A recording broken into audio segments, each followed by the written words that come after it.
Hi, Alan Stratton here from CostMatters.com. Years ago, I joined an established semiconductor firm.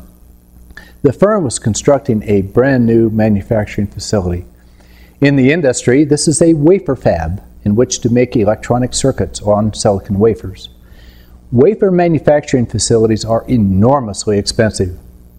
The decision to build the facility was made when times were good and wafer manufacturing capacity was very tight. The building had 3 manufacturing bays with nearly all the required support. At that time, only 1 manufacturing bay had been completed. We started production in that 1 bay. We hired all the necessary engineering, equipment maintenance, and all other support personnel. However, times had changed in the years since the time the investment decision was made. If fully filled, the building would have nearly doubled the firm's capacity. To compound the issues, the firm had added a similar manufacturing bay to a different existing building. Capacity? We had capacity. Our 1 manufacturing bay had the capacity for 15,000 wafers a month, but we were running only about 3,000 wafers. We had a cost problem in spades. Our cost per wafer was extremely high, many times the competitive price. Sales reported they could not sell our wafers at that price. We had to get the cost down. But we were the manufacturing facility.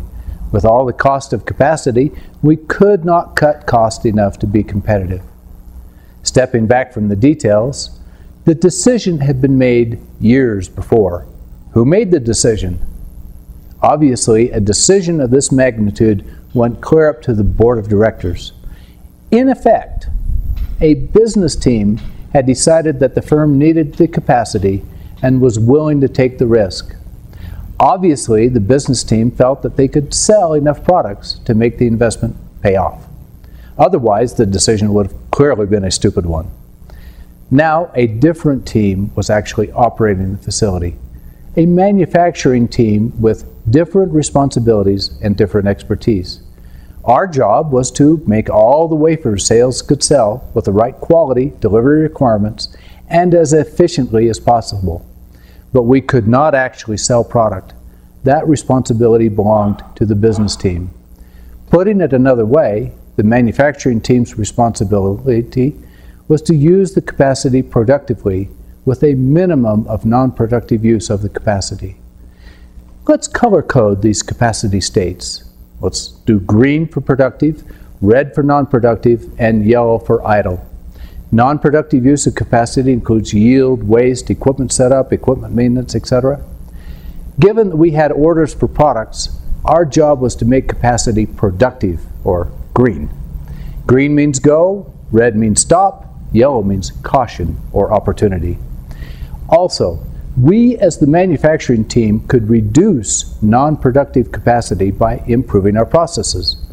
However, when we did improve, we would only be converting non-productive capacity, the red stuff, back into idle capacity, the yellow stuff.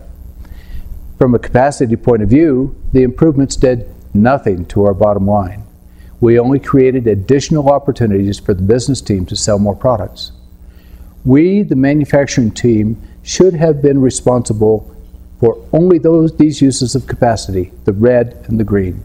We should not have been responsible for the idle capacity and its associated cost. That's the yellow capacity. The business team had made the capacity investment decision. It was their responsibility to sell this capacity, preferably as high-value, highly desirable products at a profitable price. In effect, the decision created idle capacity, or yellow, representing an opportunity. Accordingly, the cost of idle capacity, or yellow, belonged to them. If they could not sell the capacity as products, the responsibility was theirs, not the manufacturing team's. Envisioning capacity with 2 separate teams clarifies both responsibilities and opportunities. The business team creates yellow capacity. Therefore, it must sell it as products or dispose of it. The manufacturing team converts yellow capacity, or idle, into green, productive capacity to the extent that the business team sells products. There is always red capacity associated with green. Both of these states are the responsibility of the manufacturing team. In addition, the manufacturing team should be reducing red capacity, transforming it into yellow, making it available. While clearly both teams should work together, assigning responsibility clarifies primary team roles and opportunities. Back to my semiconductor firm, our manufacturing team was burdened by a responsibility they could not control. We could not use the idle capacity. Had the business team accepted their responsibility, they would have found ways to deal with the issue. So, what's your experience with capacity in your company? Please comment and share below. When cost matters, profits soar. This is Alan Stratton from costmatters.com. Thank you.